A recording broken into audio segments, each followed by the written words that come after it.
Welcome everybody. This is Eliyahu Shir from Chesed Ve'emet, www.lovingkindness.co, and we're currently learning Tanya. We're on chapter 1 at the moment. This is our 4th lesson, and we're discussing the different types of soul levels. And we said that there are 3 soul levels. There is the soul level of the Tzadik, of the Beinoni, and of the Rasha. And we said basically that the principle behind the Tzadik is that this is the nature of the soul that only wants to do good. Its whole being is set out in order to do good. And even to think bad, to speak bad, nothing else enters the Tzaddik's mind except to do good. Now, the Rasha is the type of person whose soul nature, it's, in other words, inside the soul itself, the Rasha only seeks towards evil things, towards bad things in speech, in thought, in action. And then we have the soul of the Beinoni, and the Beinoni is the middle person. The middle person is somebody who finds himself that he is actually working on the type of the level of the Tzaddik, in that he even never wastes a moment to avoid wasting time, that he will even spend all of his time involved in the study of Torah. This is how Rabbi could make a mistake earlier on that we learned at the beginning of chapter 1, that Rabbi considered himself to be a Beinoni. And the reason is because he was engaged in studying Torah all the time. And the nature of the Beinoni is that he could be confused in thinking, or the nature of the Tzaddik could be confused in thinking that perhaps he's a Beinoni because he's involved in the study of Torah all the time. Now, the Beinoni has this nature of bad that exists in him. But the truth of the matter is, it never comes to surface, neither in thought, speech, or action. He's always occupied in acts of kindness, of good things, of the study of Torah, in prayer, in mitzvot, observance. Anyway, the Tzadik is where we left off from in the previous occasion. And we said that with regards to this nature of the Tzadik, who is a soul, who is absolute goodness, and who does only good things, and who is not involved in evil, we said last week that V'lachein Amru Rabbeinu Zal b'Midrash. Therefore the Rabbi said in the Midrash, Ra'a HaKadosh Baruch Hu b'Tzadikim shehem mu'atim, that HaKadosh Baruch Hu saw that the nature of this soul, of the Tzadik that he had created, was small. There were only a few amount of Tzadikim that he had created. Amad v'shatlan b'chol dovador. And so therefore Hashem set up and he planted them in every single generation. Because the nature of this soul, of the Tzadik, is on such a high level, and God had only created a few Tzadikim, he didn't create everybody to be a Tzadik. Most people are not Tzadikim. Even if we tend to think of ourselves as Tzadikim, that was the mistake that we make, is that the Tanya is teaching us that the definition of Tzadik is not what we call Tzadik because he does more good, that he does bad, but rather because the nature of his soul is such that he is involved only in good things. So therefore, Hashem had created the soul called the Tzadik, and he placed the Tzadik soul only a number of Tzadikim in every single generation. Ukamoshe Kasuv, as the verse says, Tzadik Yesod Olam, that the Tzaddik is the foundation of the world. What does it mean that the Tzaddik is the foundation of the world? It means that the Tzaddik is the very basis of the generation that it finds itself, that soul finds itself in. As it says over here in the commentary that we're reading from, the lessons in Tanya, which is produced by the Kohot Publication Society and is available freely on Chabad.org. That is the text that we're using. And he says over here in the lessons in Tanya that thus in each generation there must be a Tzaddik who serves as the foundation of the world. It's as if everything of that generation is based upon him. He is the foundation. Everything that happens is based upon who he is. This paucity of Tzadikim, that the righteous were few, can be explained only if a Tzadik is he who has totally rid himself of his evil nature. Were the term Tzadik to mean one whose good deeds outweigh the evil, why then do our sages say that the righteous were few, when the overwhelming majority of Jews have more good deeds than evil? So he's pointing out to us that if the Pasuk would say, as it says here, Tzadik Yesod Olam, that the Tzadik is the foundation of the world, If indeed the tzaddik is just somebody whose good deeds are more than his evil, then we would have to say that this pasuk would be completely out of place, because it would mean to say that everybody who's a tzaddik would be the foundation of the world. But the reality is there's only 1 and 2 and 3 tzaddikim in every generation that are really holding the generation together in a way that they bring the blessings into the world, that they are the foundation of the world. So we see from this pasuk that there are only a few tzaddikim, and these are the tzaddikim that uphold the world.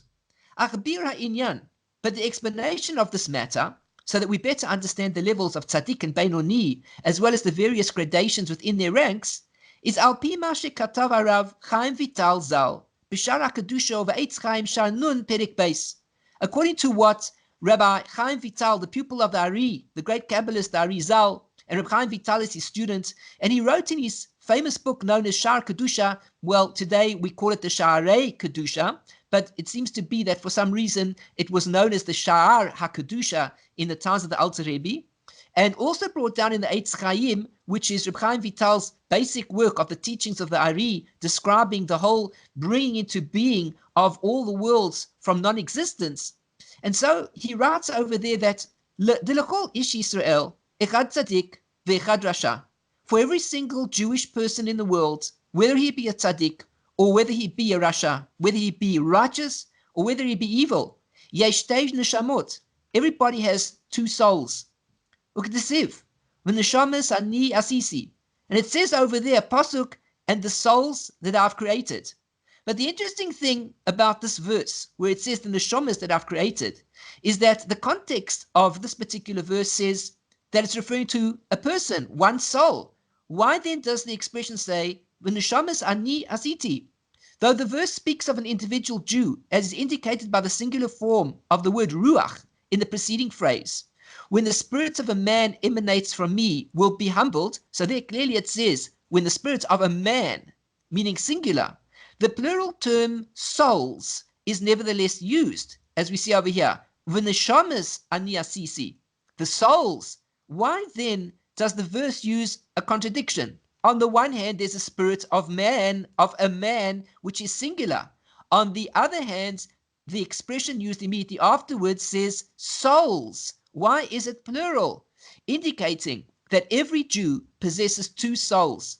Shehein shtei nefashot. So these are 2 nefashot. And the word nefesh means forces, 2 souls and life forces. Every single Jew has within him 2 levels of life forces.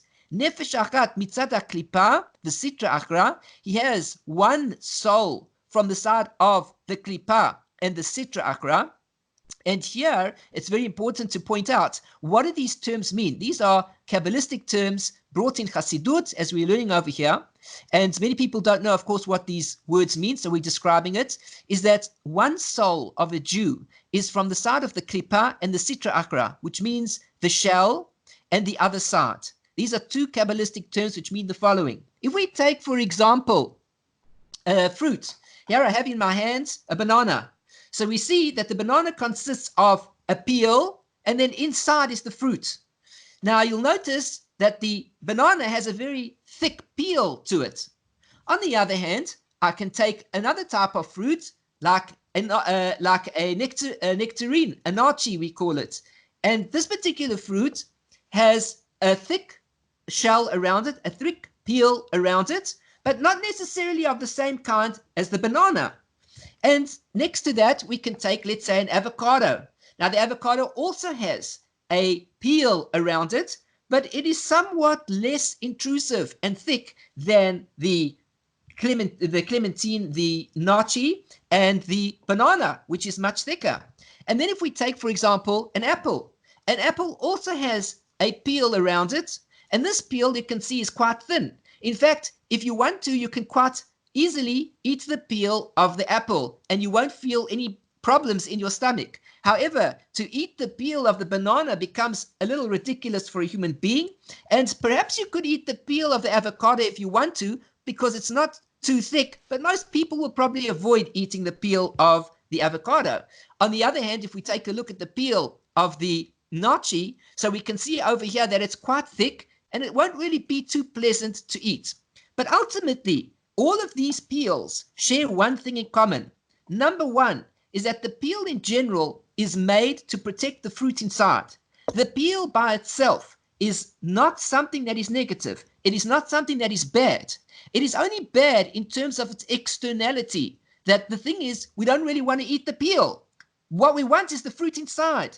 And that's what God wants. God wants us to eat the fruit inside.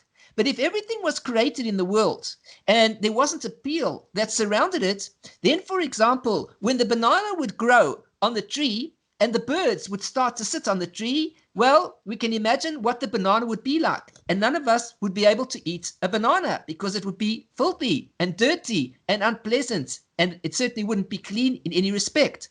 So basically what God does is, in his wisdom, he has created all these fruits with peels. And the point of the peel is to protect the fruit inside.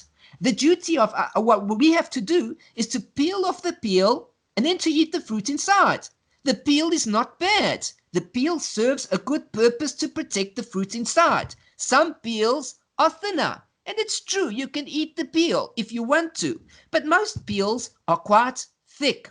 For example, I don't have on me, but if you take a coconut, you can see that the peel, the shell of the coconut, is thick and gross. And yet inside it, once we break open the coconut, we have this wonderful coconut milk, water, whatever you want to call it. And we have also the tasty coconut inside. And if we smash off the external surface of the coconut, we can really enjoy the fruit of the coconut, which is inside. And this is the idea, that the fruit inside is very tasty. But if the coconuts would grow on the tree without that huge, strong peel, and then they would fall off the tree, which can happen, of course, then by the time they reach the ground, they would smash and nobody would ever be able to benefit from the coconut. So what does God do? He hides the beautiful fruit of the coconut inside the shell. And if anything should happen to this fruit and it should fall down, or there should be some birds that are sitting on it, or whatever the case is, any dirt or any cracks or anything that would come about would affect only the peel, and it wouldn't affect the fruits inside. So the peel is not something bad, but it represents something which is problematic. Nobody wants the peel. Everybody wants the fruit inside. And so therefore now, when God created the nature of the soul, he made it, in fact, that there would be two aspects to the soul. One aspect is called the Kelipah, which is the shell, which is this negative side. And the second side, and the other part, another name given to it, is called the Sitra Achra, the other side. The reason that it's called the other side is because there are two sides. One side is called the side of holiness, and the other side is called the side of the unholy. And that is also known as the Sitra Achra. That is the other side that we talk about in that way. We don't really give it a name. We just simply call it the other side. And everybody knows what we're talking about. So when God created human beings, when he created the body, so he also created that there would be two souls to this body. One soul would come from the Kelipah and the Sitra Achra. And as we're going to see in a moment that there's another soul as well. We're coming to it. So here he explains to us that Kelipah means shell or peel. God created forces which conceal the godly life force found in all creation, as a peel covers and conceals a fruit. Sitra Achra means the other side, the side of creation that is the antithesis of holiness and purity. The two terms are generally synonymous. Now this particular part, this soul, we're talking about the Kelipah part, this negative part of the soul is enclosed in the blood of a man, in order to give life to the body. Since the body is an aspect which is closer to impurity in its basic state than it is to purity, so therefore it is the part in which the Sitra Achra, the nefesh of the Sitra Achra, the nefesh of the Kelipah rests inside the blood, because the blood is part of the body and it's more negative. Meaning, in terms of spirituality, the body is negative, and as opposed to being cleaving to God, the body is something that is more separate from God because of its physical nature. So it's this nefesh which originates in the Kelipah and Sitra Achra that is clothed in the blood of a human being, giving life to the body. And as the verse says, Ki nefesh habasar bedam hi, that the soul of the person is inside the blood. which means to say the whole essence of blood inside the body is the nefesh. The nefesh that sustains physical and corporeal life is in the blood. So next time we're going for a blood test or whatever it is that we're doing, or we see blood coming out of our bodies, the blood is actually the actual source of the nefesh. The soul rests inside the blood.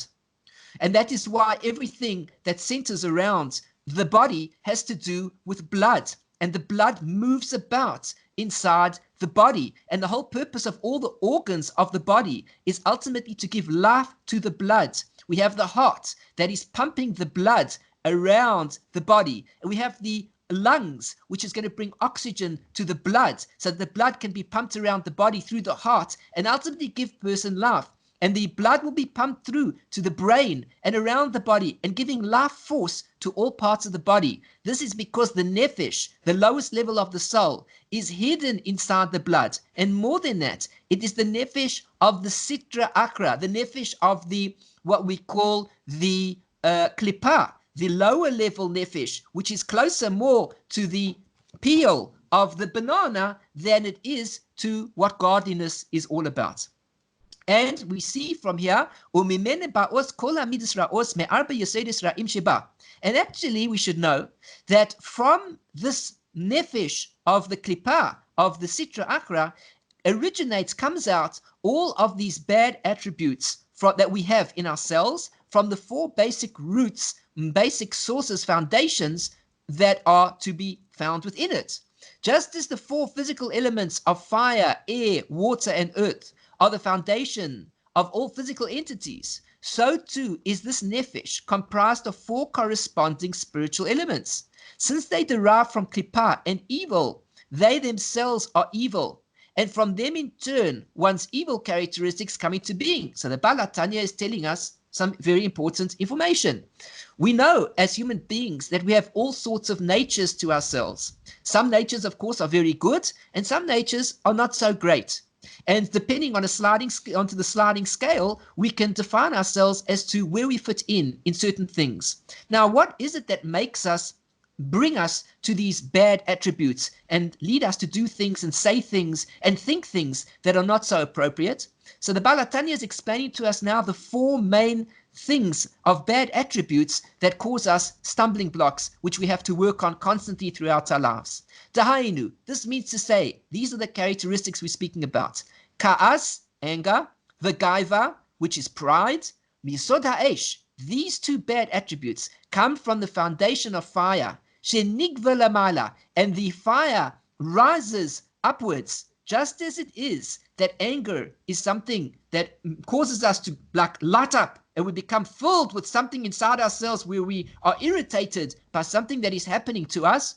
And gaiva, pride, is another example of this fire, where when we feel that we have the right to something over and above somebody else, then we feel pride. I'm right and you are wrong. And that is really just a bad attribute. All these bad attributes that we're speaking about are coming from the blood, are coming from the nefesh, which is in the blood, are coming from the Sitra Achra, from the Kelipah, which is inside this nefesh, inside the blood.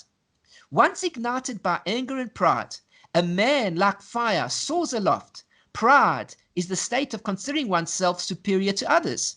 Anger too is an offshoot of pride. After all, would a person not be proud? He would not be angered when someone defied his will. So when we become angry, the Alter Rebbe is basically teaching us a lesson here. When we become angry, it is really because of our pride. We feel that we are definitely in the right and the other person is in the wrong. I do not need to humble myself to anybody else because I already know that I'm correct. And therefore I flare up in anger at the person who is criticizing me or is saying something against me. Why do I do that? Because of the pride, because of the anger now, and that ultimately comes about from this particular property of fire, which is to be found inside the blood. In other words, in the Kelipah itself, in the shell, it's the external that keeps us going, but we have to refine it, we have to peel it off so that we can see only what's inside, just like the fruit. Now the desire that we have for pleasurable things comes from water. What are pleasurable things? Things like, for example, we might desire comfortable things in our life. We want a nice sofa, or we want a nice car, or we want nice clothing to feel good, or we want a delightful bath or a jacuzzi, or we want whatever it is that we want. When we begin to desire things, so this comes from the Yesod, the foundation of water. It doesn't mean that water is bad. Water can be good, water can be bad. Fire can be good, fire can be bad. A good fire, for example, is when a person wants to have a barbecue that we call a braai. If a person wants to have a barbecue, he puts the fire on the coal, he prepares it, and he's able to roast his meat. Or, for example, if a person needs electricity in his home, he needs the property of fire to create the electricity. Fire is not bad. But if we put fire to a place where the fire does not belong, then it just simply burns everything in its path and destroys. Therefore, fire is not good. Now, we can say the same thing about water. Water is good and water is bad. If a person is thirsty and he drinks water, the water is good for him. On the other hand, if a person finds himself in the sea and he collapses, God forbid he collapses in the middle of the sea, he will drown, because we see that the water over there is bad. Water can even put out a fire, and we see therefore that water is good. If the water moves over the fire at the time that the fire is dangerous, it is good. On the other hand, if a person needs the fire, for example, he's outside and he is camping somewhere and he needs this fire to see the animals in the dark in case an animal comes to attack him, and it starts raining, then the water is bad. The water is no longer good, for him at least. Fire is good, fire is bad. Water is good, water is bad. Now, ki hamayim matzmichim kol minei ta'anug. The reason why we call water the aspect of pleasure is because the water is that causes all sorts of pleasures to grow from the ground or from wherever. The ability of water to make pleasurable things grow indicates that concealed within it is the element of pleasure. In other words, if we put water on a seed that is in the ground, then the water will cause the seed to grow into a plant, or it will grow into a tree that will produce fruits. So we see that the water is actually the source of pleasure. It will create pleasure in the world. Thus, the appetite for pleasure derives from the element of water.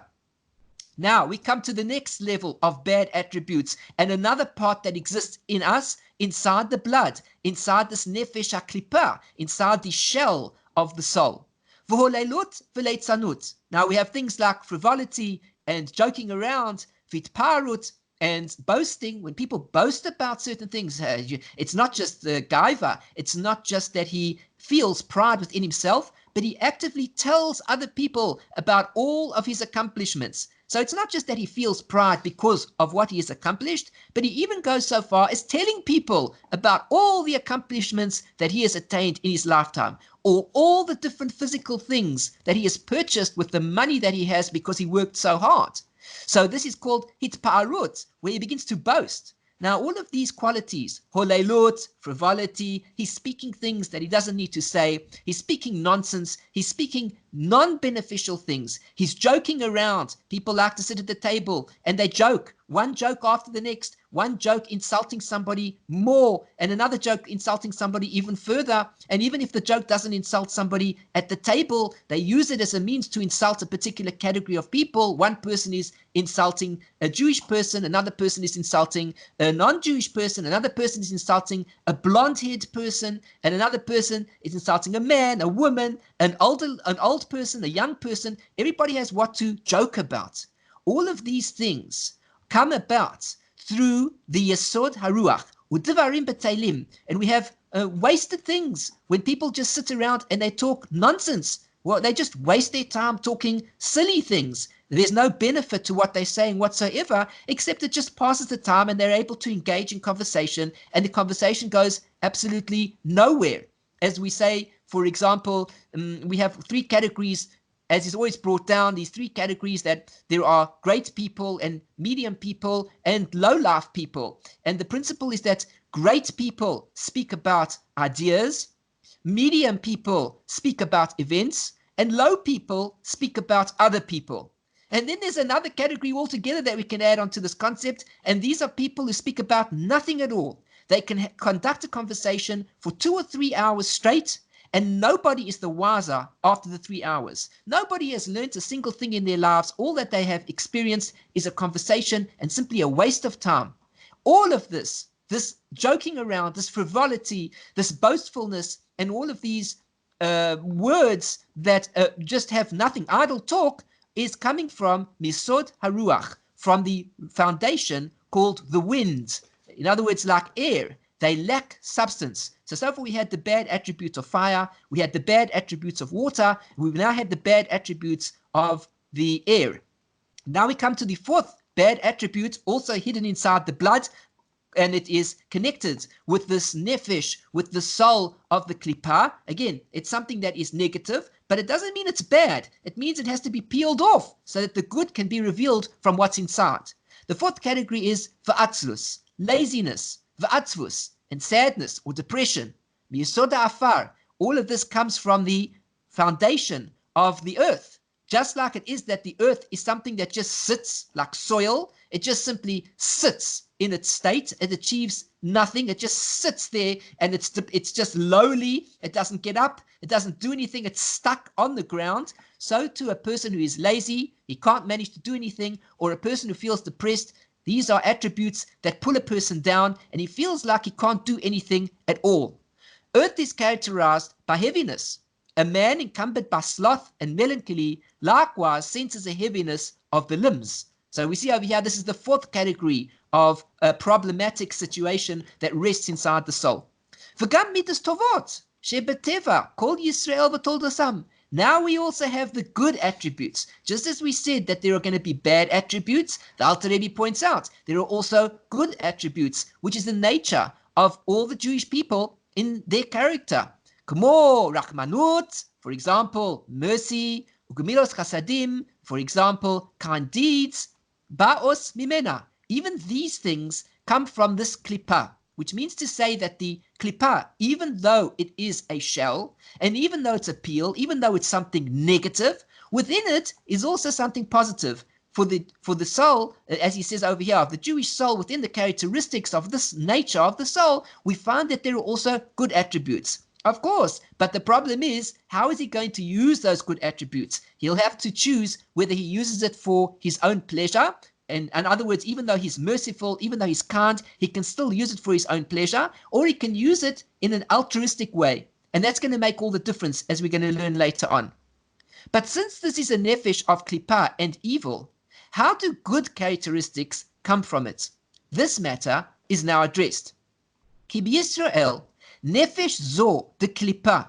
Within the Jewish people, this particular soul, which is of the Kelipah, of the shell, of the peel, hi mi klipas Nogah. It comes from a thing which is called the shining Kelipah. Sheyesh ba gam kein tov. And it has also in it good. Which means, for example, like we have this concept of the yin-yang, the yin-yang, which is a circle, and it's divided by like an S in the middle, and then it has a dot on the top of the one side and a dot on the other side. And then we see over there that the one side is covered with black and there's a white dot, and on the other side you see that there is a white patch and it has a black dot. And this basically shares with us this concept that within good is bad, within bad is good. That's really the message that we're learning from it. And this is the idea that within this Kelipah Nogah, we have the good and the bad, which is mixed up, which means you can choose to go in any direction that you want to. You can focus in the one direction and go good with it, and you can go in the other direction and go bad. Another idea of Kelipah Nogah is really anything in the physical world that is not prohibited. I like to give an example which is easy for people to understand. Something like, for example, a television set or a computer monitor or the computer. It's all the same thing. This is also Kelipah Nogah because within it has the potential of good and within it has the potential of bad. If a person so wishes to, he can put TV on and he can put a video in, and it's filled with all sorts of trash, rubbish, violence, horror, and all sorts of things that are bad and uncomfortable to look at and will affect one for the negative. On the other hand, a person can take that same TV screen or that computer screen, he can put onto it a Torah shiur, he can put onto it a lesson that will help him understand life, that will help him understand the world, good things that he'll learn from and he'll be able to grow from. It depends what he uses the TV for that will make all the difference. But it has the potential of both. It can either go good or it can go bad as well. So too, within this level of the soul, within the Kelipah of this Jewish soul, we speak about two aspects as well. Because the Kelipah that he has is in the realm of the Kelipah Nogah, which means the shining shell, the shining peel, which means he has the ability to use it for good. For as he says over here, I'm just reading the translation as he puts it here, for in the case of the Jew, this soul of Kelipah is derived from the Kelipah called Nogah, which also contains good, and the good within this nefesh gives rise to these positive natural traits. So we see over here that the Jewish soul has the ability, if it wants to take these natural traits and to use them for good. V'hi misod eitz hadat tov v'ra. And this Kelipah, which we're speaking about, comes from the secret of the tree of knowledge of good and bad, of good and evil. Ma she'ein kein nefashos umas ha'olam. And the Alter Rebbe says to us, you should know, again, he's characterizing all these different levels of souls that exist in the world. He doesn't want to come to say to us that one is worse off than the other. That wasn't his intention, as far as I can see, because already when we began the discussion of Tanya, we said that there is the nature of the soul of the Tzaddik, and there's the nature of the soul of the Beinoni, and there's the nature of the soul of the Rasha. And he's going to point out that ultimately the average Jewish soul finds itself on the level of Rasha, and it has to work in order to become a Beinoni. But most people are not Tzadikim. But it doesn't make it anything bad, because there is an avoider, there is a service that is required of the soul called the Rasha, and there is a service to God of the soul called Beinoni, and there is a service to God of the soul which is called Tzadik. And the service that it does is completely different, one from the other. Every single person in the world has a different mission. Some people are required to do more in the realm of goodness than others. A wealthy person must certainly give more charity than a person who is poor. But it doesn't mean that the person who is poor, that there's something wrong with him. And if the wealthy person doesn't distribute his charity as he should, he will be more liable than the poor person who didn't even distribute the basics that he could have distributed, because the one who is wealthy has much more. Likewise, a person who is strong and he has good eyesight and his ears function correctly and his body is a strong body, has a greater duty in the world to do things and accomplish things with his healthy body than a person who is born with an unhealthy body, because a person who is born with an unhealthy body will never be able to achieve the great levels that a person who is born with a healthy body can achieve. How can we compare the two? But it doesn't mean that the one is any greater than the other. It means each one has his own test in accordance with the level, in accordance with the powers that he has been granted. Now, just as we have discussed the soul, the nature of the soul of the Jew, and that he has these two aspects to him, but within the one aspect, which is the Kelipah, there's the Kelipah Nogah, which means that it can go in either direction. He can use it for good, he can use it for bad. Now he points out to us the nature of the souls of the nations of the world. And he says, this isn't the case of the souls of the nations of the world. This is different.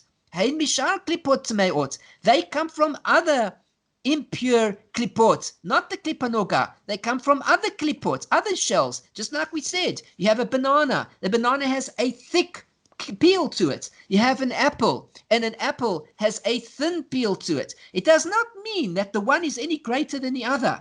It means, in fact, that the banana with the thick peel is actually being protected more than the apple with the thin peel. So there's nothing negative intrinsically about a thick peel on a banana, and there's nothing positive intrinsically about the fact that an apple has a thin Kelipah. There's nothing going on here except that the one peel exists on a banana and the other peel exists on an apple, and another peel exists on an avocado. And this is the wisdom of God, that he's created all these different fruits with different types of peels so that it will protect the fruit in certain ways, and each fruit fulfills its role in creation as God wants it to.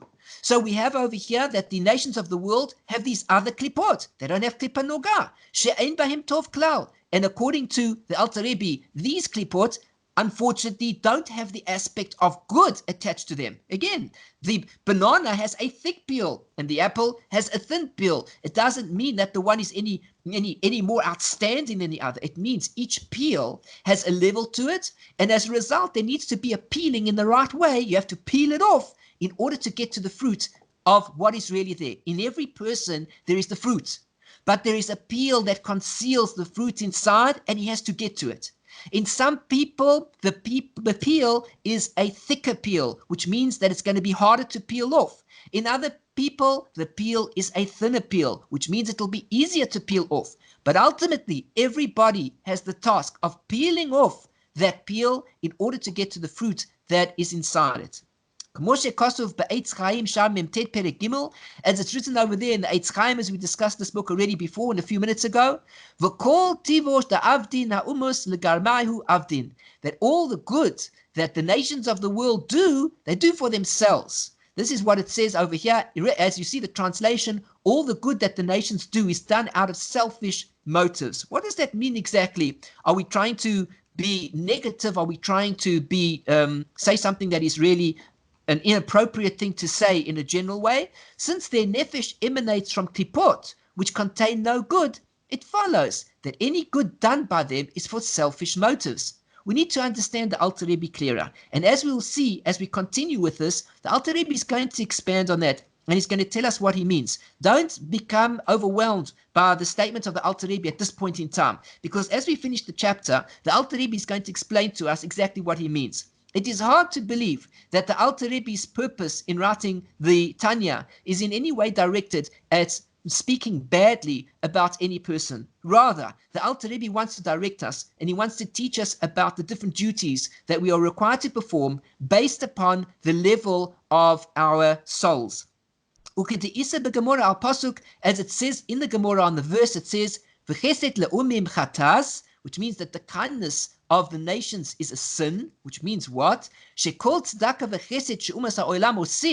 That all of this kindness that the nations of the world do is only for the purpose of becoming filled with pride, which means to say that, just as we learned before, that even within the Jew, there are these different kelipot, the different the shells that exist inside ourselves. We have also pride, we also have anger, all these different aspects to us, and we have to learn how to control it so that only the good comes out. Well, we see that with the nations of the world, that the kelipot that they have contain no good, and therefore the problem is that the kindness that they do comes out not truly altruistic, but there is something else that they're looking for. And what does this mean? When the Jew acts in a benevolent manner, he is motivated mainly out of concern for the welfare of his fellow. The proof of this is that were his fellow not to need his help, this would give him greater pleasure than the gratification derived from his act of kindness. Of course, interesting idea. If a Jew meets another Jew and he says to him, "How are you doing?" Now, this is supposed to be the nature of the Jew. Again, the Alter Rebbe is telling us what's supposed to be. Not, unfortunately, sometimes it might not come out this way, but here is where the Jew is supposed to be. When another Jew approaches him and he says, "How are you doing?" and the other Jew says, "I'm really well. I'm taken care of. I have everything that I need," then the nature of the Jew is to feel greatly satisfied, to think that this person is taken care of. If the person says that he's not taken care of and he needs assistance in some way, this brings to the Jew a great sadness, and he wants to help the Jew. But ultimately, it would be better for him to know that the other person is taken care of, that he didn't even have to do anything. He feels so appreciative that the other person is taken care of that he is not bothered by it. Concerning the nations of the world, however, this is not so. Their motivation is not the welfare of their fellow. Rather, it stems from a self-serving motive, the desire for self-glorification, a feeling of gratification, and the like. It should be noted, now they bring out here in this note a very valuable point, and with that we'll end. It's probably the most important point to put everything into perspective. It should be noted that among the nations of the world, there are also to be found those whose souls are derived from Kelipat Nogah, called the pious ones of the nations of the world. These righteous individuals are benevolent, not out of selfish motives, but out of a genuine concern for their fellow. I think it's important to understand this concept, because we speak about, even if we just speak about, let's say, and we speak about different categories of animals, and we see that certain animals act in certain ways due to their nature. But nevertheless, within the nature of animals, we can see that there are goods and there are bad. Not that I'm making a comparison exactly between the two, but I want to point out this idea that what is happening here is that if you take a dog, for example, a dog can be an animal that can kill another animal or can kill a human being, and a dog can also be a beautiful animal which takes care, for example, like a Labrador, which will be a guide dog towards a person who is blind and take care of him. How does the animal do it? Is it really part of its nature or not? I'm not quite sure to define it. Was it because it was trained well and it ate well, or whether because it was its nature? I'm not quite sure. But the point being is that within animals also we see that there are certain characteristics that come out in certain ways. And so too, whether we're talking about Jewish people, whether we're talking about non-Jewish people, actually in the Jewish person as well, as we just said above, that he also has the Kelipah inside him.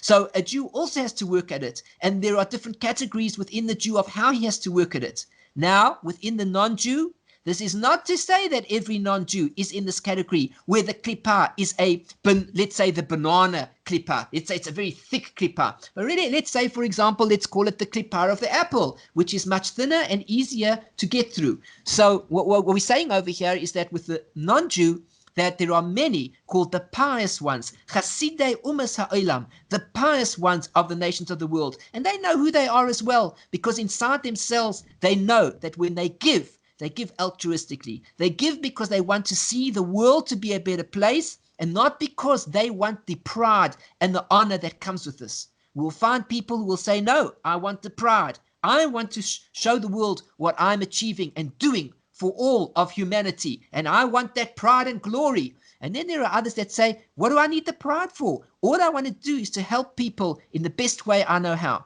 And so therefore he concludes this chapter with this very vital point, not to get confused and to assume that he was indicating and talking to every single non-Jew in this way. That sounds perhaps a little disrespectful, but on the contrary, he says that at the end of the day, there are also many non-Jews who fit into the category of the Kelipat Nogah, which inside themselves, and they know who they are, they fit into the category of the pious ones of the nations of the world, and their whole being is to do good and to bring goodness, and they indeed have no ulterior motive in mind. So yeah, he says they are benevolent, not out of selfish motives, but out of a genuine concern for their fellow.